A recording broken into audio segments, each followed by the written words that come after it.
Say yes to new beginnings. Yes. Say yes to new standards of excellence. Yes. Say yes to engaging reportage with a difference. Yes. Introducing Yes International Magazine. The time to say yes to your dreams and aspirations is here.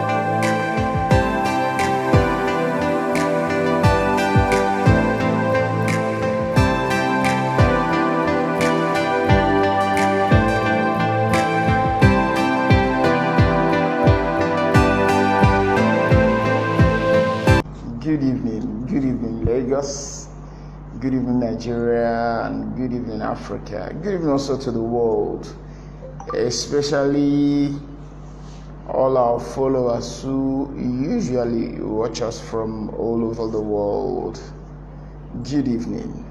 I want to believe that your day went well. I also would like to specially welcome you to this night's interview session.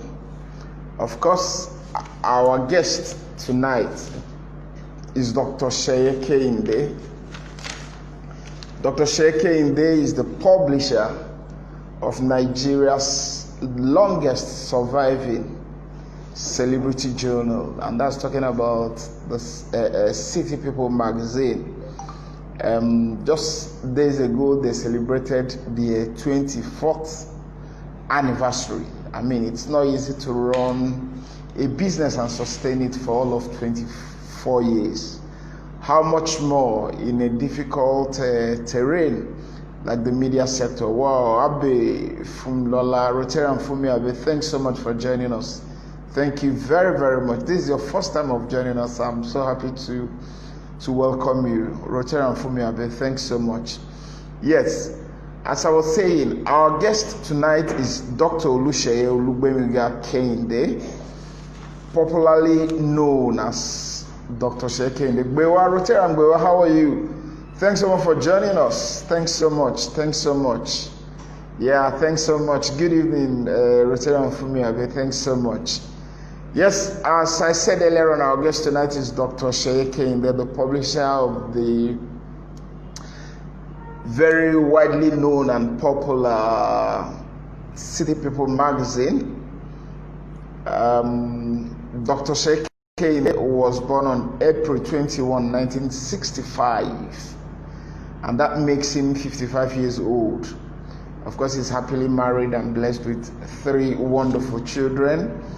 He's from Ogun State. He is a graduate of the Great Obafemi Awolowo University in Ile-Ife. He read history and political science. For those who may not know, who do not know, Dr. Seye Kehinde didn't just chance or happen on the scene. He's been around for a very, very long time. As a matter of fact, he started his journalism career with the iconic Newswatch magazine. From Newswatch, he crossed over to the Herald. From the Herald, he crossed over to the Insider Confidential. From there, he joined the Nigerian Tribune. From Nigerian Tribune, he crossed over to African Concord. From African Concord, he joined the African Guardian. From there, he left with some of his colleagues to start the news magazine. After some time at the news, they started a sister publication. Yeah, Olayin Kadairo, thanks so much. Good evening. Good evening. So nice to have you with us again this night. Good evening. So nice to have you join us again this evening. Yes, the news, I think the company is called Independent Publications Limited. They started a sister publication called Tempo, and he was seconded to Tempo as the editor. It was from Tempo that he left to set up City People magazine in 1995. Yeah, good evening, Olayinka Dairo. Thanks so much for joining us. And for 24 years now, he has been driving that wonderful, beautiful magazine that revolutionized, the soft cell landscape, and is still standing strong and solid. He'll be joining us any moment from now so that we can go into his brain, ask, extract some questions, some answers actually about how he has been able to do this for all of 24 years. I mean, 24 years is not 24 months, 24 solid years. He's been standing rock solid and strong, so we are going to be hearing from him any moment from now. I'm hoping and believing that in the next few minutes, he will be joining us so that together we can, wow, Lakunle Yusuf, my friend and my brother. Thanks so much, Pastor Lakunle Yusuf. Thanks so much. Thanks so much. Good evening and hello. Good evening. Good evening. Nice to know that you're there for us tonight. Thank you so very much. DJ Jimmy Jazz, the iconic, the legendary DJ Jimmy Jazz. Say Jimmy. Oh my God, it's been long that I saw DJ Jimmy Jazz last. A very good man. Wow, City People TV just joined. Thank you. I want to believe that that's the handle Dr. Seye Kehinde will be using to join us. So we are waiting for him to send us the request so that we can bring him in and commence the interview. Say Jimmy, thank you so much for joining us. Thank you so much. Yes, all right. I understand Dr. Seye Kehinde is here, but we are yet to see. All right. We are trying. He'll be joining us in a few seconds. He'll be joining us, Dr. Seye Kehinde. Wow. My publisher, good evening, sir. Hey, how are you? Good evening, my brother. Good evening, sir. So nice to see you. Yeah, I like the fact that you're looking different. This is the first time I'm seeing you wearing a pair of glasses. I didn't know that you are working on the bug. Yeah, well, I am. Good evening, sir. Job, I not use glasses. Yes, I'm fine, thank you, sir. So nice to have you join us, sir. Yes, I want to shoot straight. I had introduced you before you joined us, and I want to believe that you don't even need any introduction. Everybody knows Dr. Seye Kehinde. Those who don't know him, they know City People. In fact, most people know both, so we're so happy to have you join us, sir. Thanks so much. Yeah, thank you very much. All right, sir. Now, my first question is, what would you say has kept City People going in the last 24 years? Considering the fact that the media terrain is so difficult, most people get into that business and in just 1 month, 2 months, some people are not able to sustain it, but you have done this now for 24 years. So what is the secret? Well, first of all, I think it's the grace of God. I cannot countenance that. But at the same time, it's also, I guess, the passion that I have for the profession, for the business. I mean, you need a bit of passion you have to be passionate about media job, because it's very tasking, very rigorous, and it takes a lot of your time, and it eats you up, as it were. And I mean, just find that day in, day out, you are there pounding away and all of that. And I guess it's the passion and the fact that for some of us, we've been at it for quite a while, and I mean, somehow it's been difficult to detach yourself from it, and you just keep going, and you keep fine-tuning the strategies as you go on, and then you keep at it. Wow, I love that. I love that. Now, 24 years ago, when you embarked on this journey, who gave you the greatest support? The greatest support, I would say, came from God. Really, don't mind me, I'm sounding a bit spiritual and stuff, but Religion. there's a spiritual side to city people, and I must confess Yeah. that. All Because it's right. beyond, it's not something that I would say, oh, I have a strategy kept somewhere, or I have something I follow. Yes, I mean, had some basic principles that I followed, and but then the most important thing is God's blessings, and the fact that it was like what I'll call a deal that I had with God. And because even at the time I took off, the terrain was very rough. I mean, Yeah. there was no money. I couldn't raise funds the conventional way of raising funds and all that. But somehow I did the abracadabra, and I mean everything fell into place, and I mean people got um, given birth to, basically. So I would say that is it. I don't want to attribute it to a human being or to anybody or to myself or anything. No, I think it's just Grace of the God. vision God gave me, and Okay. I ran with it, and then everything fell into place. Yeah. Wow. All right.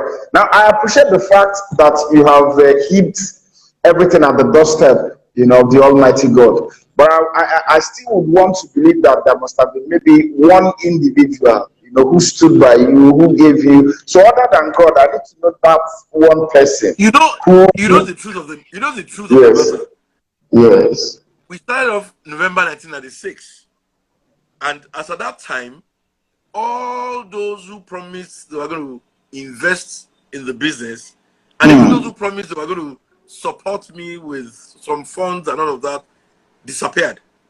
That is the truth. And at a point, I had to go back to the drawing board to say, what else can I do? Because Wow. initially, I got the impression that I would have people throwing funds and all of that. And of course, they actually promised, many people actually promised that, oh, don't worry. I mean, we'll support you. You're a good guy. It's a good project and everything. But in November, when I now started going around and knocking on doors, and I'm like, okay, fine, it's time to move. What they all kept telling me is that the budget has not been read. That we have to wait for the budget. And I'm like, budget? This wasn't part of the. So at that point, I didn't argue with anybody. I just went back to the drawing board and I said, okay, fine. What else can I do? Let me walk backwards and then see how to go about it and all of that. So that's why it's difficult for me to say, oh, is Mr. A or is Mr. B. I now have to rely on my personal funding. I have to rely on selling off a few personal assets I had to raise money. Wow. So that has been my own story, and I just give God the glory, because at the end of the day, I don't want to. I didn't want to quarrel with anybody. I didn't want to say, "Oh, you failed me when it's time." I just felt, I mean, it was a lesson that God was teaching me, and then Okay. I took the lesson in good faith, and I continued my journey. Wow, I love that. I love that. Now, what has been the greatest hurdle that you have had to overcome in the last 24 years? I think it's funding. There's no doubt about it. It's funding. If you start a business without heavy funding, or without a godfather behind you or a sponsor behind you, you just have to keep generating income and spending. And of course, you know that the media business is a money guzzling business. Even if you have Yeah. 1 million in your account today, by next week, you are likely to be back at ground zero and all that, Wow. unless somebody pumping pumping funds, and then you just keep. So at the end of the day, you are so many things. You are a reporter, you are the publisher, you are the sales chief, you are the everything. I mean, you have to look for funds to keep going, and at the end of the day, it's between you and your God and all that, and then you have to find the solution to that. So that has been Wow. the biggest, the last 24 years. It's been funding, it's been funds, cash. Wow. Wow. So, what would you say has been the greatest lesson that I have learned about business and about journalism in the last 24 years? The I think biggest your lesson is light, that, your light because of your. All right. yeah, sorry, Yes. I'm here. Line went off. Yeah. Yeah. Yeah. Go ahead. Yes, I Go said the biggest lesson is that if you are passionate about what you do, um, you yourself, you won't be able to explain, I mean, how you've been able to do it and all of that. Because for me, I I had a what I would call a pact with, I All mean, right. at the early stages, when I was starting off, I prayed to God that if this project succeeds, I would also put everything I have into it in terms of playing my own part. Anytime I look back, I see the fact that God has fulfilled his own part. And then the fear that I would fail to fulfill my own part has kept me going. I just realized that I just cannot keep looking for excuses here and there. I just have to hit the ground running. I have to continue running and running and running, and then continue to sustain the business. Wow, I love that. I love that. We'll come back to the journey that you started in the last 24 years, but let's talk a little about the profession itself. Now, what are the elements of a good story? The element of a good story is a story that will make you say, "Wow, oh, so this has happened. Oh, I didn't know this happened." It must elicit a response from the reader that will make the reader want to tarry a while and go into that story and read the story. It's not particularly easy to get, but it's also there. So once you have it at the back of your mind when you're looking for a story, even when you see a story that is that seems a normal story, you must also look for a way of tuning the story in such a way that when you present it, the reader would want to uh, pick it up and read. It takes a lot of it takes practice, it takes consistency to be able to get to that level. Wow. All right. Let me just quickly recognize some people before we proceed. Yes, Uncle Steve Musu, I can see you. Thanks so much for joining us. Chika Telmaduru, thanks so much. Kiki Divine, thanks so much for joining us. Winnie Coles, thanks so much for joining us. Adams Remileku, thanks so much for joining us. Abimbola Laidi, thank you so much. Kester, thanks so much. Usman Daranijo, thanks so much. It's Femi too, thanks so much. Ayodele Justina, thanks so much for joining us. Official Murphy Tech, thanks so much for joining us. Oluwabubi, thanks so much. Mumimi, thanks so much. Buki Oduole, thanks so much. Olu Kemi Carl, thanks so much. It's Boss Jeffrey, thanks so much. Skinny Dandy, thanks so much. Monsgonsi, thanks so much.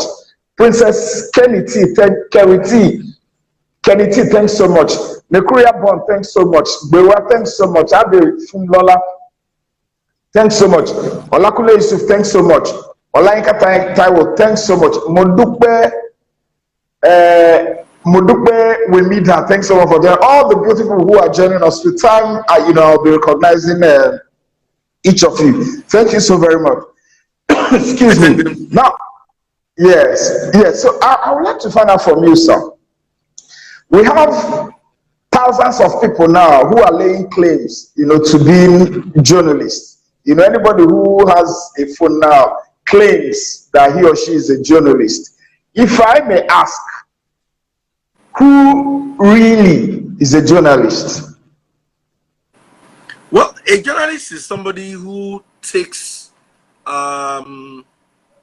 looking for stories and writing stories and publishing stories as a business, as a profession.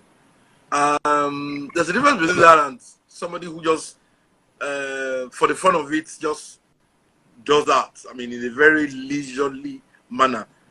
So basically, that's for me. That's the difference. I mean, a journalist is a professional who takes the job serious, tries to fulfill all the requirements and all the rules, and yeah, plays by the rule, abides by the rule, and gets the business done. So basically, that's how I look at it.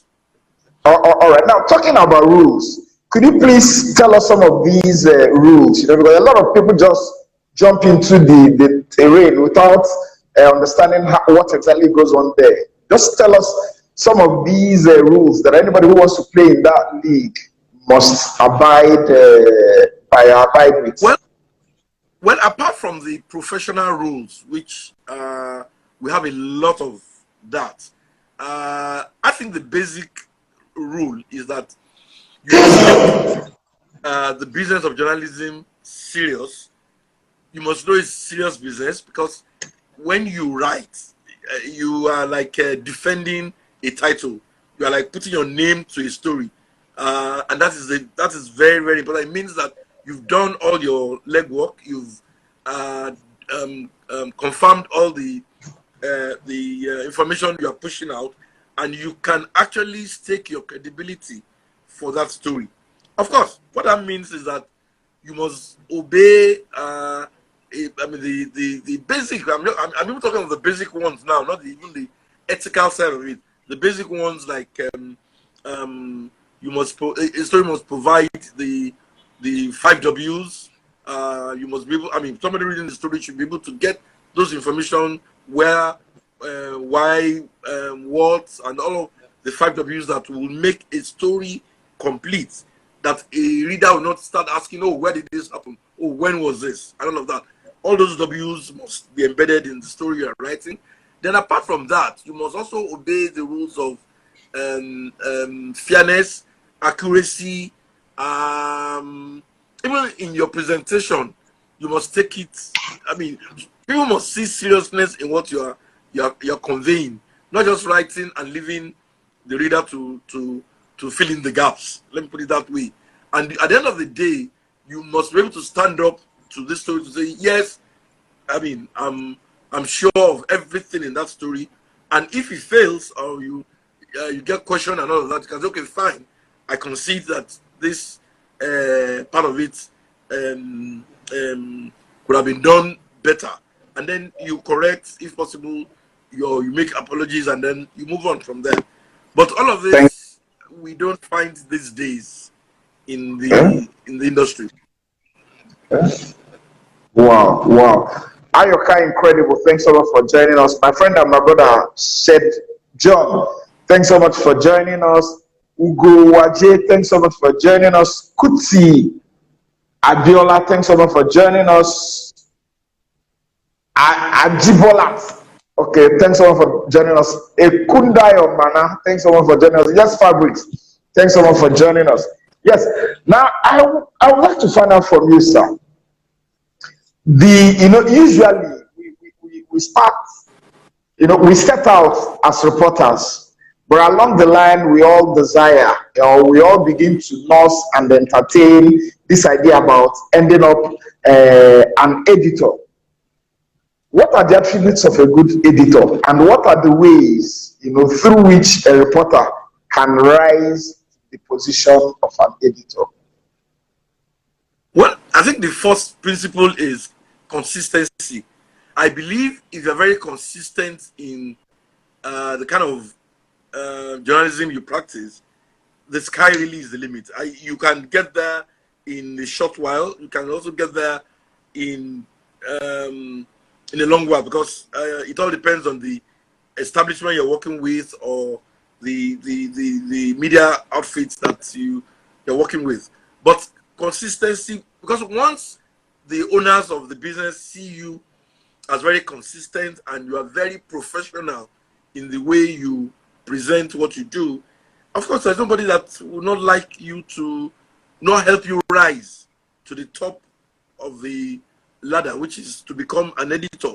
And of course, it's at that point that you now need to put into practice all that you have learned in the course of your working as a journalist. Because if you've kept faith with all the principles that we spoke about earlier on, you are now going to be able to work on other people's scripts. You are also going to be able to mentor them, and make sure that they deliver credible jobs for you to edit. So basically, it's I think it's consistency and hard work, because it takes a lot of hard work to be able to be on top of your game in journalism. You just have to be, I mean, up and doing. You have to be hardworking. You have to work long hours, and you have to, I mean, pay your dues. I mean, in terms of having done a lot of this rigorous jobs that will enable you to pretend over other people's articles or stories, and of course to be able to edit the entire publication. All right. I'll take more recognitions, then I'll come back to you again. Olasipo CFR, thanks so much. Jide Ibiemi, thanks so much for joining us. DJ Jimmy Jab, thanks so much for joining us. Solibi Kucho, thanks so much for joining us. Kariba Yusufu, thanks so much for joining us. Chile Chius, Chile Agunana, thanks so much for joining us all the way from the United States of America. Martina Amadi, thanks so much for joining us. Rindema Focus Reel, I hope I got that correct. Thanks so much for joining us.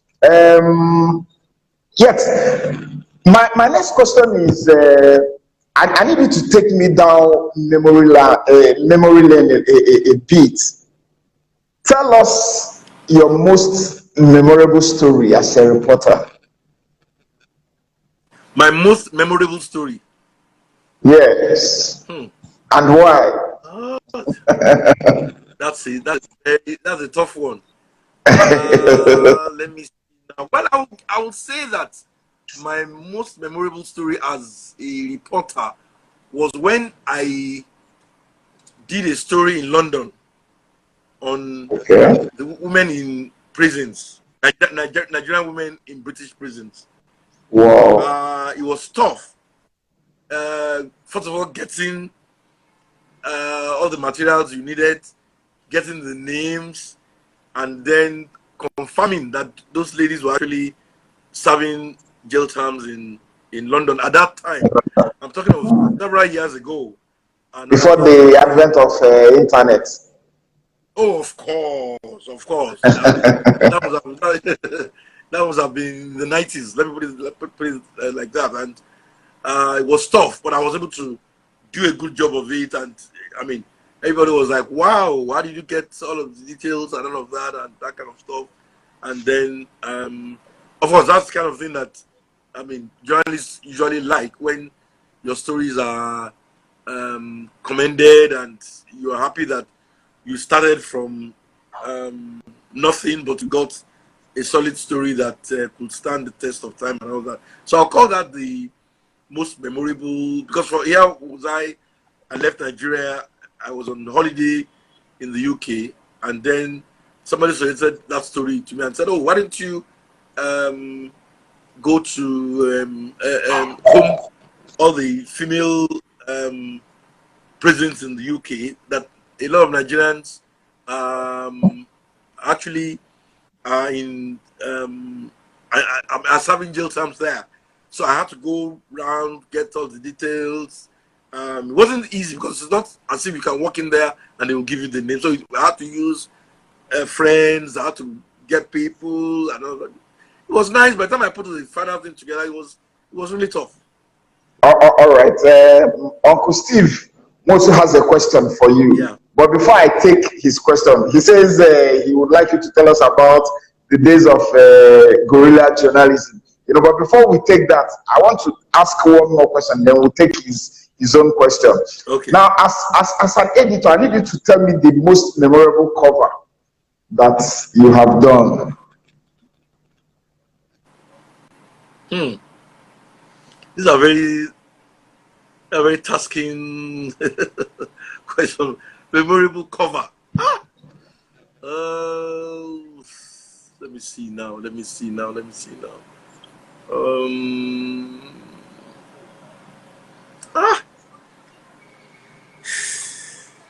Well, if I start with the ones we did in the early days, those covers were really, really memorable. I remember the very first one we started with was the cover on Kim Osagi. That was when Kim just bought you, and it was on a buying spree, investing everywhere, and all of that. We put all of that together in the cover, and I mean, it was really, really well received. Of course, I also remember the cover of Fola and Tayo, the late Adenokun and Fola Adiola, when they started GTB. GTB was the bank in vogue at that time, and then we just felt, oh, people know GTB, but they don't know these two gentlemen who put it together. So we did a story on the story of Tayo and Fola, and of course, it sold out. That was at the early days. Of course, years after, we did some other stories that also, well, really, really, really lovely stories that also were like hits and all that. But those early days, because we needed to get it right at the early days, so we had to do a lot of. And of course, I remember the story we also did on Alhaji Wahab Iyoda Folawiyo. It was one of the biggest industrialists at that time in the late 90s. I mean, before he died, I mean, he was a big name. Folawiyo Cement, this, that. I mean, we did, and of course, I remember the story we also did on Aliko Dangote. Then he was still a rice merchant, a sugar merchant, and we tried to capture people, personalities that people wanted to know. I mean, stuff about, and of course, it was also very challenging because we didn't have already prepared text to work with. We had to talk to people, pick up information from people, and then put it together into stories that made a good read at that time. Wow, thank you. Let me just take more recognitions. Olabayo Bola Tito, thanks so much. Soul Camp, thanks so much for joining us. Veronica Olufun, thanks so much for joining us. Femi Jex, thanks so much for joining us. Anifo Oshe, thank you so much. Sheifumi, thanks so much. Okweyemi, thanks so much. Oyilomo, 68, thanks so much. Donari Baba, thanks so much. Wale Villa, thanks so much. MC Rains, thanks so much. Now, I would like to find out from you.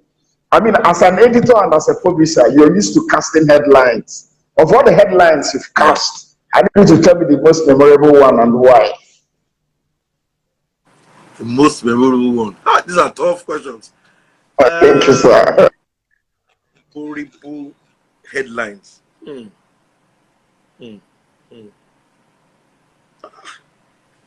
Because one has done that a lot of times. Kind of lost touch with the one I can say, oh, was the most memorable. Because it's the kind of thing we do all the time. You cast headlines and you're not looking for which one is. I really can't come up with anyone that. All right. And say, all right. Mr. Steve Mosu has a question. He says, with so much focus on personalities, haven't you hurt a few friends in the process? Oh yes, that is the. I'll call that the sad part of the job we do, because whether you like it or not, whether you try to be careful and all of that or not, you are likely to step on toes. You are likely to hurt some interests that might even be close to you that you will not know. Again, because as editor and as publisher, you can't read all the stories that come out or get into the package. There's a likelihood at some point to have some stories slip by, and of course, what will now jolt you is when you get a call from a friend of yours and says, "Oh, there's this story in your edition that says blah blah blah blah," or you've written a story about somebody who is very dear to me and all of that, and the person who's telling you that is probably your friend or your how do you call it now? Your friend, and I mean somebody who has maybe been nice to you in the past and all that, and it feels hot at that. Of course, that happens from time to time. It takes the grace of God to be able to resolve that, because, of course, you try to make amends, you try to reach out to the parties concerned, you try to look for options here and there, but in some cases it will work out, some cases it won't work out, and you probably lose a good friend or lose a good acquaintance that, I mean, feels hot at a particular story you've done on somebody they hold there and all of that. Okay. Now, prior to venturing into the celebrity journalism angle, you were having, let me just use the word interactions with security agents, owing to the kind of stories that you were doing then at the news, Tempo, and co, and co, and co. I need you to tell us your most memorable encounter with the security agents. I had several. At some point when we started Tempo, I was appointed the editor of Tempo at a very early age. I mean, I must have been in my 30s at that time, and Tempo was born out of was a child of circumstance. It was meant to replace the news that had been banned, and at some point my colleagues needed to take on other roles, and one day I was just called on and I was told I have to take on the editorship of Tempo, and of course that was a huge responsibility, because even Tempo itself was banned, the news was banned, and they had declared us wanted. The security men had come on TV on NTA Network News to say that, I mean, the publication was proscribed, and that anybody that knows the whereabouts of the editor. So it was a very, very tough time. And of course, you will recollect that at that time, a few people were also picked up and arrested, and they were tried for coup, imaginary coup under Abacha regime. Trials were conducted and all of that, and we had to keep publishing during that tough period. And every day we got information that the security people were getting more and more restive. I mean, they felt that, why? I mean, how could some young guys just keep, I mean, publishing stories that offended the sensibilities of those in power at that time, and they needed to stop them and all of that. So they went out of the way, and of course we kept printing, we kept selling, and it was a very, very exciting but also very tough process at that time, because we were moving from you were arrested. Was there ever a time that you were arrested? Not during the Abacha, crazy Abacha time. I was arrested before that time for something else.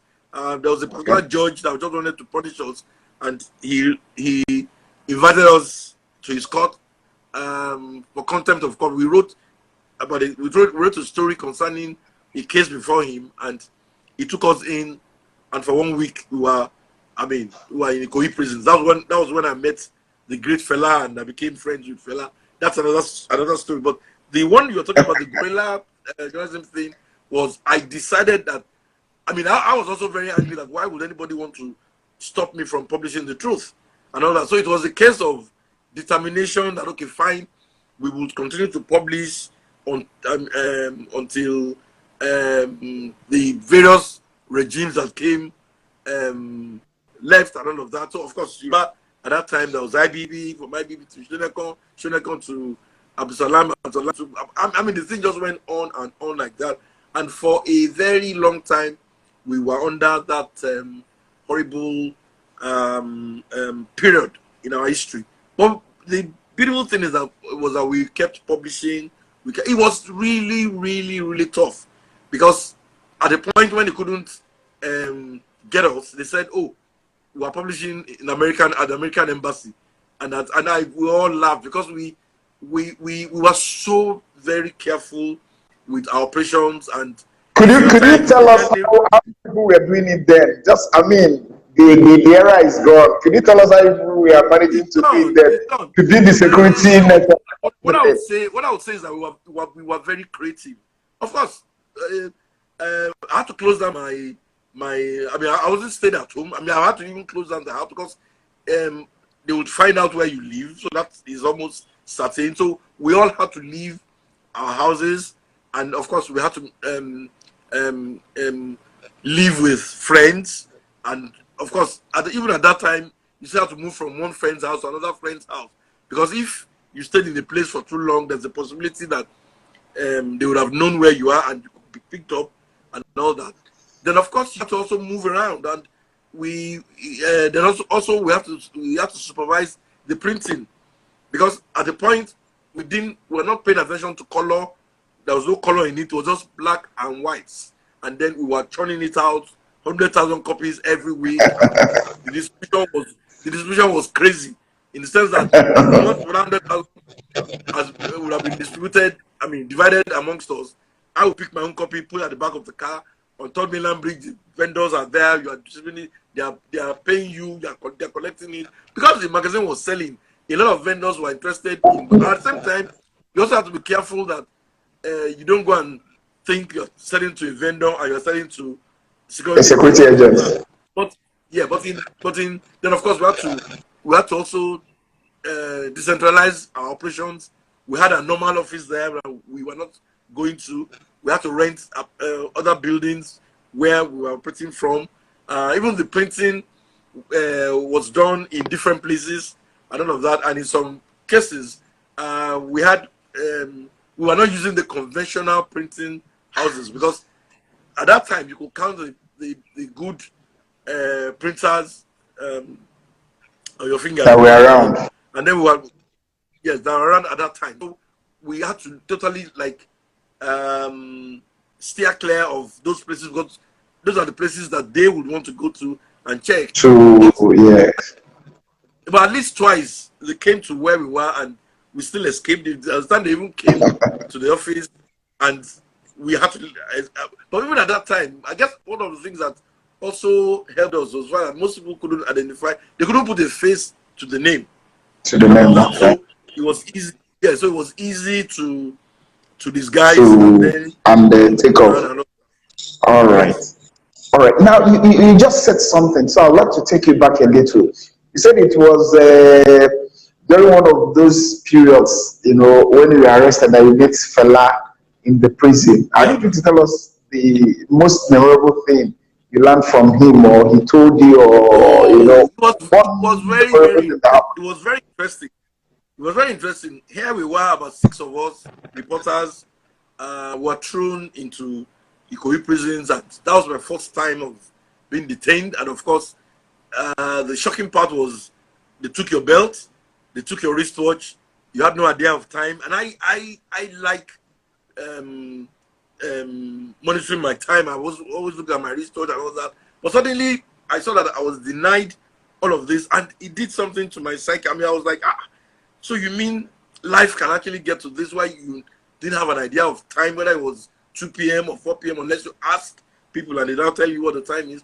Of course, when we got thrown in there, where we were also detained, we saw that everybody, I mean, it was an overcrowded cell. Jail, yes, cell.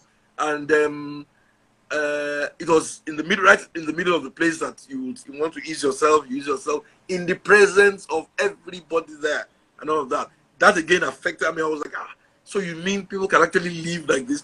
I learned a lot of lessons that made me know that life is. I need you to tell us about your encounter with Fela. Just summarize your encounter with Fela, because we still have.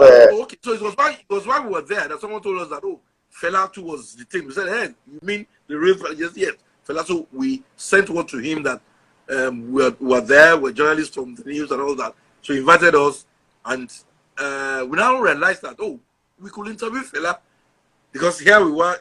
I mean, with him, he was also there, not doing anything. He was just whining away time, and it was like everybody would come to him and would tell them stories. That was how we started doing interviews, little by little.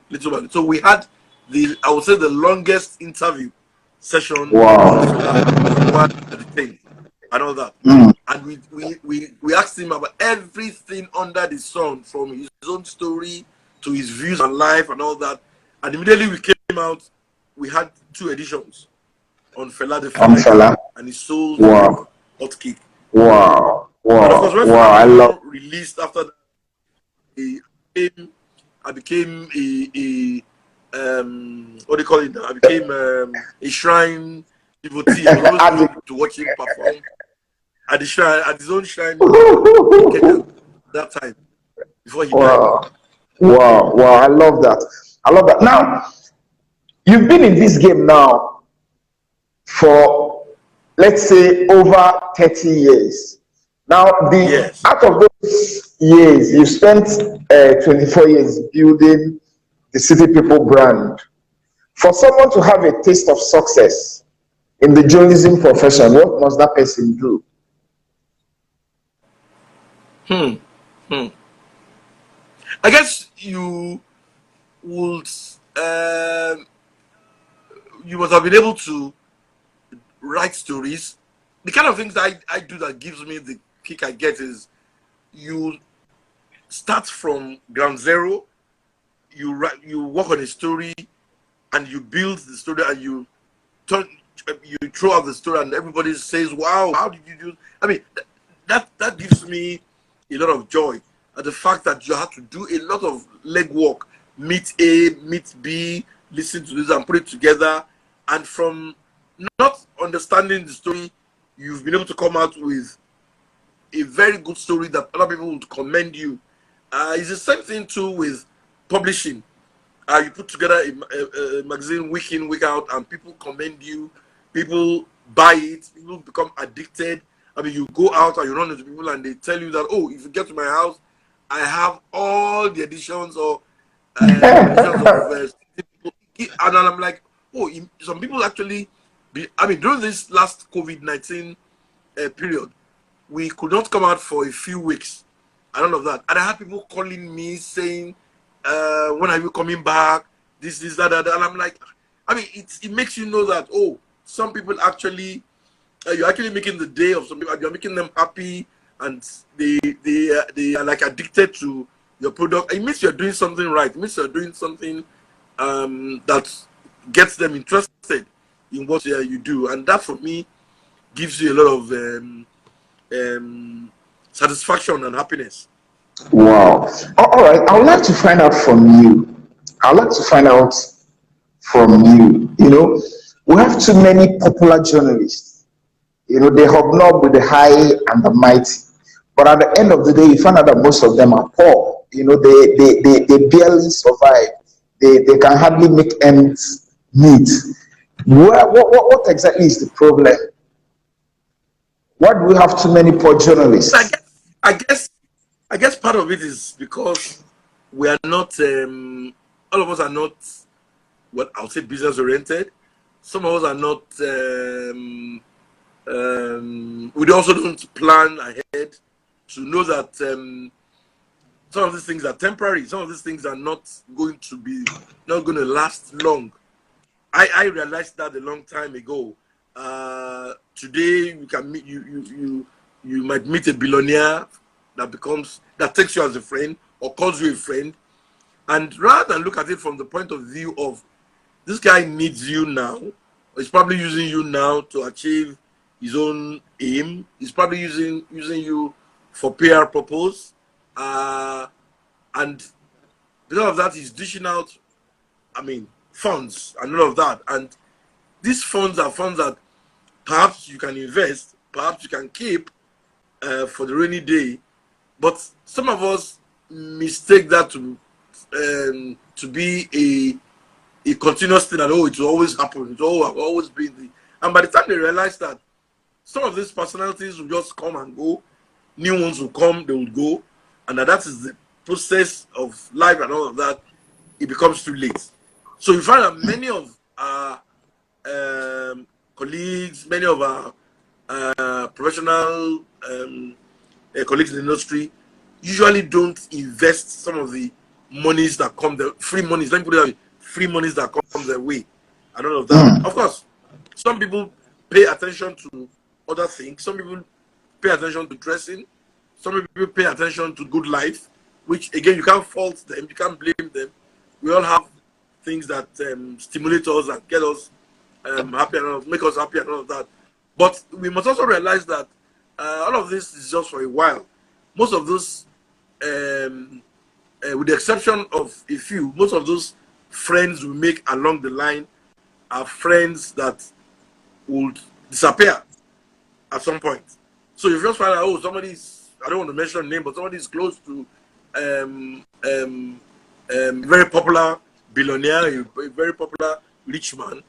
And unless you are able to manage that relationship in such a way that both of you can be friends for a long time, then of course, when you need him, maybe in your old age, as it were, he can still be there to help. But if you don't do that, just find out that by the time you sit down and you look back, you'll see all the names of people you've been friends with in the past, and monies have come your way and all of that. But somehow you've not been able to hold down the money in terms of investments or something. Yeah. All right. What is the commonest mistake that any journalist can make? Well, commonest mistake is to assume that you know it all. Commonest mistake is for you to believe that you can't make simple mistakes. And of course, it happens to everybody. You just feel, oh, I mean, you know everything. You don't want to double check. You don't want to go over your scripts and read again and everything. And it comes out and you make mistakes, especially silly mistakes, and you blame yourself. Oh, why? Then, of course, we also have what I call an over-bloated image of ourselves. That happens a lot, especially to those of us in the celebrity sector of this business.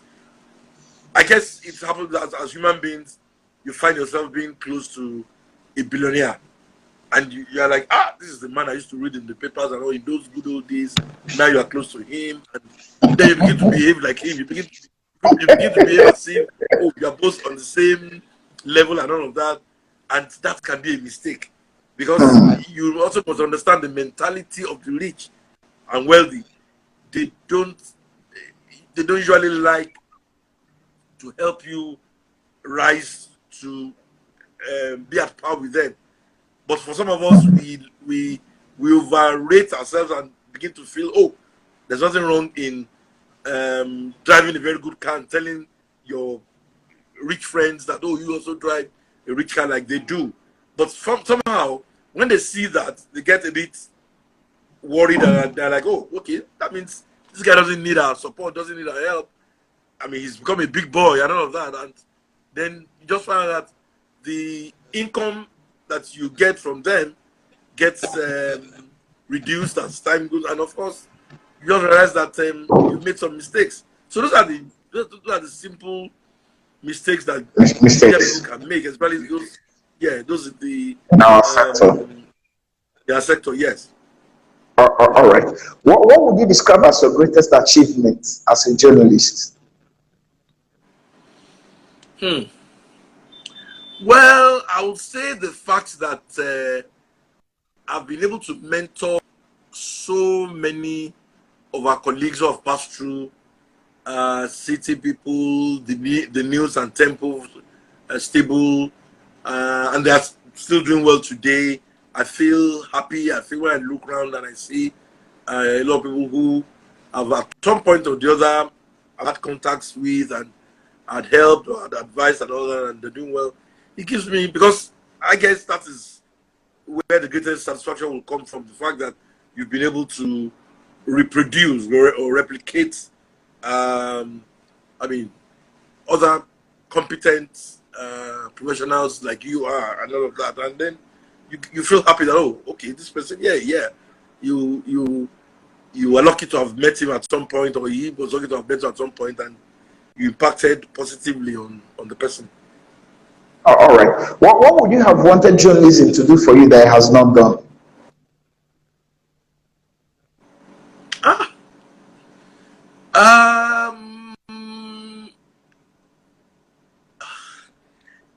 My the bit I don't like about it is the fact that one would have thought that by now we would have moved beyond where we are in terms of the stage at which we are today in the profession. Of course, it's good. We have social media. We have technology on our side and all of that. But somehow we've lost a lot of good guys in journalism. Of course, to other more attractive sectors. You know, in those good old days, it used to be banking. All our friends started moving into the banks and all that because of the pay and all of that. And we felt, okay, fine. It's just banking. They'll come back. They'll come back. They'll come back. Then, of course, before you knew what was happening, it became impossible to sustain a media person or a journalist in the journalism profession with the meager wages that, I mean, are being paid in that. So, of course, more and more people were leaving. More and more people were even leaving to go into personal business, to do their own business, to do other businesses other than journalism. So, we lost a lot of good guys, we lost a lot of good brains and professionals. I mean, competent guys who all of us thought would have stayed back to help take the profession to the next level professionally. But it's not as if we've done badly. We haven't done badly, but I just felt we would have been far ahead of where we are now, if not for all the problems that we all know of that, I mean, are holding us down. All right. Now, with the benefit of hindsight, and considering the fact that currently you're the only regular publisher that we have around, you know, because I remember that at some point we had over 20 soft sell journals that were coming out every week. Yes. Yeah. So where would you say the other publishers got it wrong? Where did they miss the point? You know, most of them no longer publish, but you still do so. Well, I won't say they got it wrong. I think it's just it has to do with individual decisions. You cannot really speak for everybody because it's not as if we still, those of us who are still in business, that were enjoying it like that. I mean, it's not as if it's a profitable business. I won't lie to you, it is not profitable. And I've also spoken to even those in the daily newspaper business, and they're also saying the same thing, that it's difficult breaking even, it's difficult running the business profitably, all of that. And in some cases, some will tell you that it's just the grace of God that is still keeping them going. So I won't say that anybody got it wrong, and I won't blame anybody who chooses to go do something more profitable.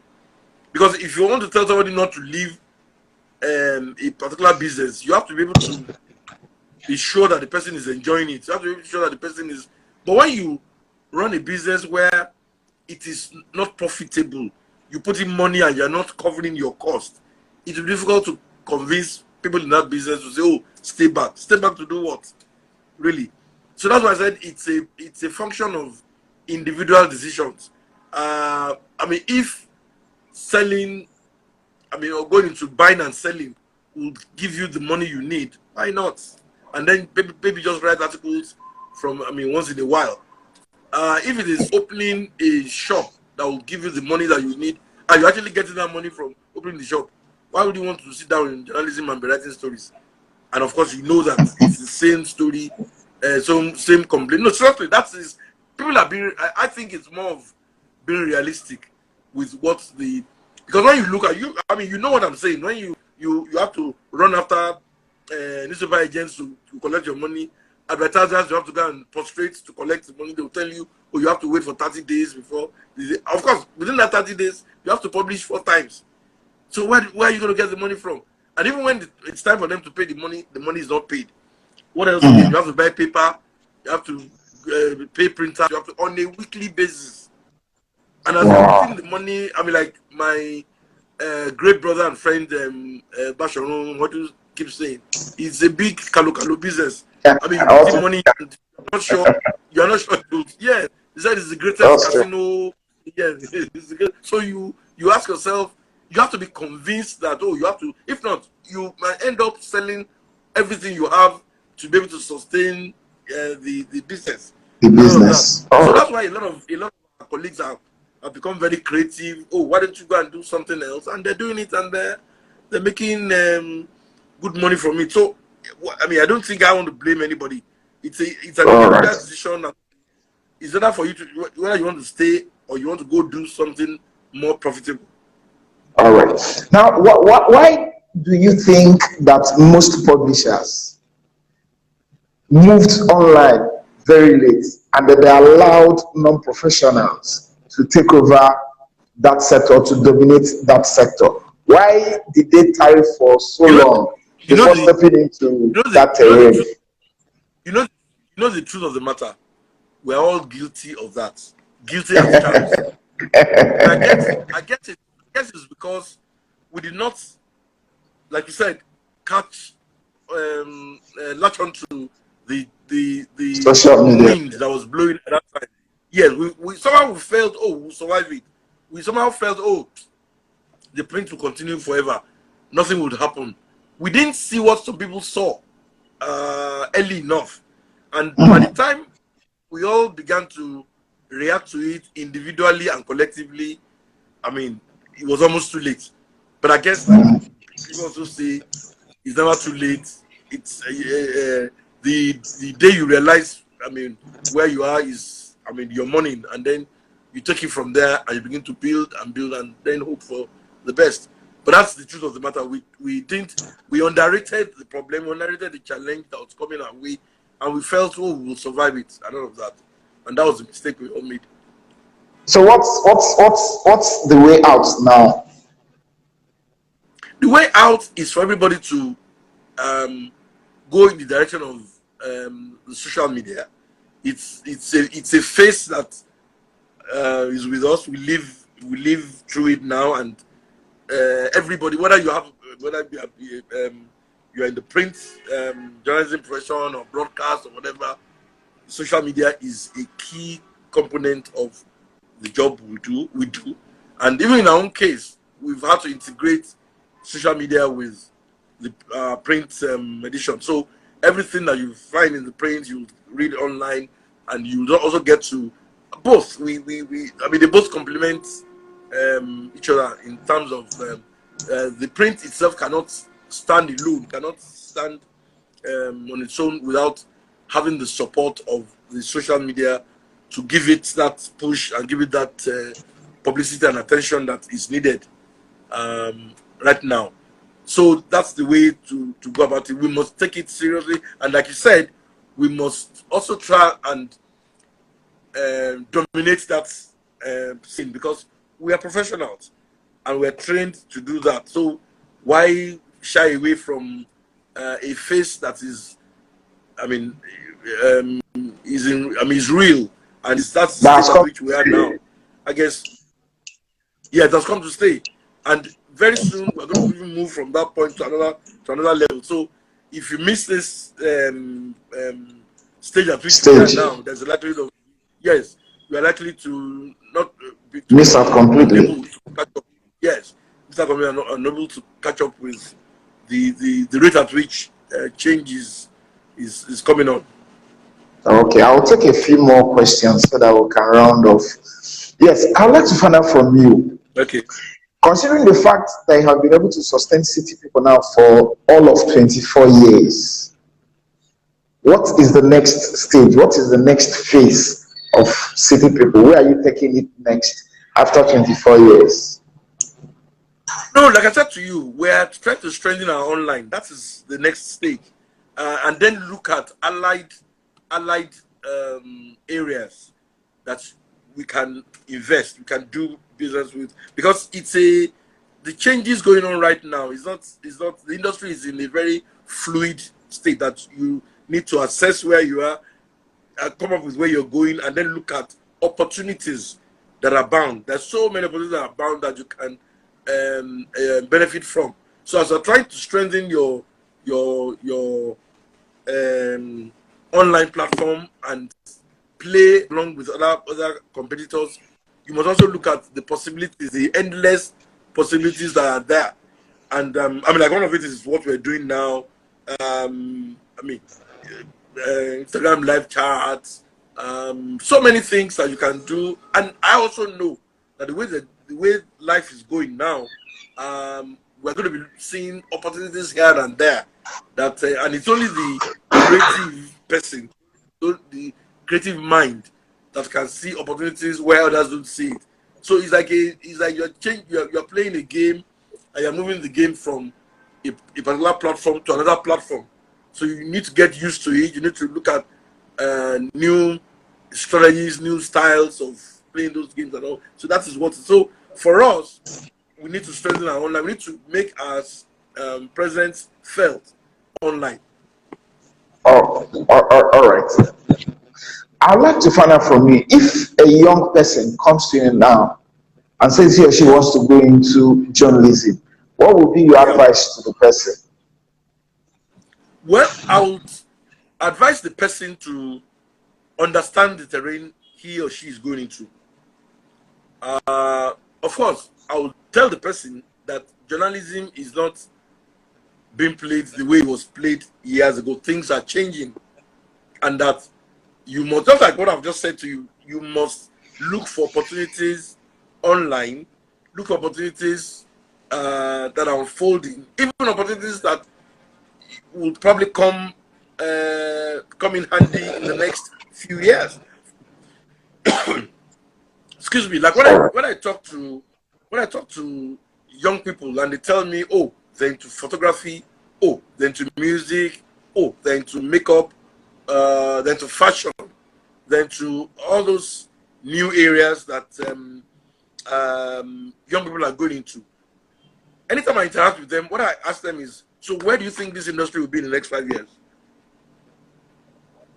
That has always been, and each time I throw that question at them, they are like, oh, okay. And I'm like, no, it's not just you playing in that field now.